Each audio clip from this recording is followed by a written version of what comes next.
तो चलिए भारत के एक ऐसे सफर पे चलते हैं जहां हजारों साल पुराना इतिहास आज की 21वीं सदी की तेज रफ्तार से मिलता है। ये देश असल में विरोधाभासों से भरा है और यही इसकी खूबसूरती है। आइए शुरू करते हैं और जानते हैं ये बात भारत पर बिल्कुल सटीक बैठती है। ये सिर्फ एक देश नहीं है, ये तो एक ऐसी खोज है जो कभी खत्म नहीं होती। आप जहां भी जाएंगे हर मोड़ पर कोई ना कोई नई चीज हैरान करने के लिए तैयार रहती है।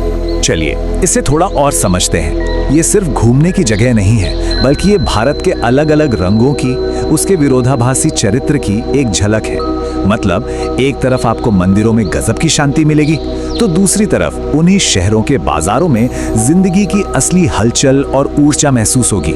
तो हम अपनी यात्रा की शुरुआत उन जगहों से करते हैं जो भारत की आत्मा है, जहां गहरी आस्था, शांति और तीर्थ यात्रा का संगम होता है। 1 लाख, जी हाँ 1 लाख, ये कोई मामूली संख्या नहीं है। अमृतसर के स्वर्ण मंदिर में हर रोज, जी हाँ हर रोज इतने लोगों को मुफ्त में खाना खिलाया जाता है। ये आस्था और सेवा का एक जीता जागता उदाहरण है जिसकी मिसाल मिलना मुश्किल है। जरा सोचिए, जहां रोज हजारों लोग आते हों, वहां का माहौल कितना शांत और पवित्र रहता है। यहाँ की जो सामुदायिक रसोई है, जिसे हम लंगर कहते हैं, वहाँ किसी से कोई भेदभाव नहीं होता, सबका स्वागत है।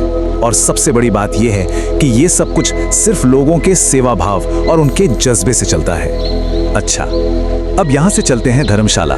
ये दलाई लामा का निवास स्थान है। यहाँ कोरा नाम का एक बहुत ही खास आध्यात्मिक अभ्यास होता है। ये परिक्रमा दरअसल मन की शांति और खुद को जानने का एक तरीका है। वो जो माहौल है ना, जहां प्रार्थना चक्रों के घूमने की धीमी धीमी आवाज और लोगों के फुसफुसाते हुए मंत्रों की गूंज, धर्मशाला का यही शांत वातावरण है जहां आपको लगेगा कि आस्था हवा में ही घुली हुई है। अब चलिए देश के दक्षिणी हिस्से की ओर, तमिलनाडु में ये जगह भी कमाल का मिश्रण है। यहाँ आपको आध्यात्मिक स्थल भी मिलेंगे, फ्रांसीसी असर वाला पौंडीचेरी भी, और साथ ही उस असली ग्रामीण भारत की झलक भी, जहां आज भी देश की 2/3 आबादी रहती है। तो आप भारत के उस पहलू को देखते हैं जो हमें इसके शाही और औपनिवेशिक इतिहास की भव्य विरासत की याद दिलाता है। राजस्थान यानी राजाओं की धरती। यहाँ का तो हर शहर अपने आप में एक अलग रंग, एक अलग पहचान लिए हुए है। एक तरफ जोधपुर है जो अपने नीले रंग की वजह से ब्लू सिटी कहलाता है, तो दूसरी तरफ रेगिस्तान के किनारे बसा जैसलमेर जो सुनहरी धूप में नहाकर गोल्डन सिटी बन जाता है। आप जयपुर जाएं या उदयपुर, यहाँ के शानदार महल और पहाड़ियों पर बने वो मजबूत किले आज भी राजपूतों की बहादुरी और उनकी शान की कहानियां सुनाते हैं। और अब बात करते हैं भारत के सबसे मशहूर प्रतीक की, ताजमहल। ये सिर्फ एक खूबसूरत इमारत नहीं है, ये संगमरमर में लिखी गई एक अमर प्रेम कहानी है जो एक सम्राट ने अपनी पत्नी के लिए बनवाई थी। इसे बनाने में 20,000 से भी ज्यादा कारीगरों ने दिन रात एक कर दिए थे। सोचिए, 350 साल पहले की इंजीनियरिंग का ये कैसा करिश्मा है जो आज भी दुनिया को हैरान करता है।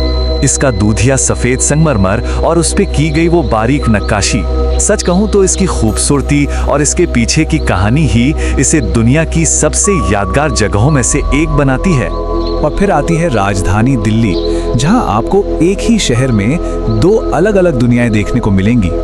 एक तरफ पुरानी दिल्ली की ऐतिहासिक गलियां और मुगलों की बनाई इमारतें हैं, तो दूसरी तरफ नई दिल्ली की चौड़ी चौड़ी सड़कें और आज की भव्यता।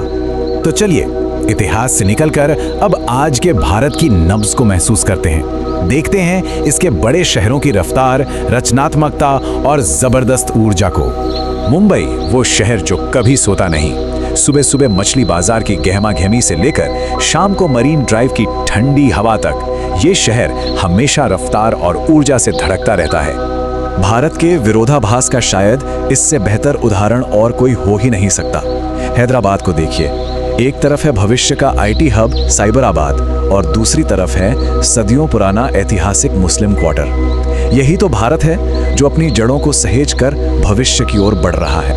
और फिर है कोलकाता, जिसे भारत की सांस्कृतिक और बौद्धिक राजधानी भी कहा जाता है। यहाँ के रंग बिरंगे बाजार, कलाकारों की बस्तियां और रोजमर्रा की जिंदगी का एक अलग ही आकर्षण है। हमने भारत के कुछ ही रंग देखे हैं, लेकिन ये छोटा सा सफर ही हमें याद दिलाता है कि इस देश की विशालता को कुछ शब्दों में या कुछ दिनों में समेटना नामुमकिन है। इन सभी कमाल की जगहों पर घूमने के बाद भी एक ही एहसास होता है कि मैंने तो बस सतह को खरोचना शुरू किया है। मतलब भारत में अभी भी बहुत कुछ है देखने, समझने और सीखने के लिए। और यही तो भारत की सबसे खास बात है। ये एक ऐसा सफर है जिससे आप बार बार शुरू कर सकते हैं और यकीन मानिए हर बार ये आपको एक नए अनुभव के साथ हैरान कर देगा। तो यहाँ एक सवाल उठता है जिस पर सोचना जरूरी है। अगर किसी देश की असली पहचान उसके विरोधाभासों में ही छिपी होती है, तो फिर भारत की ये अनोखी विविधता हमें अपने बारे में क्या कहानी सुनाती है?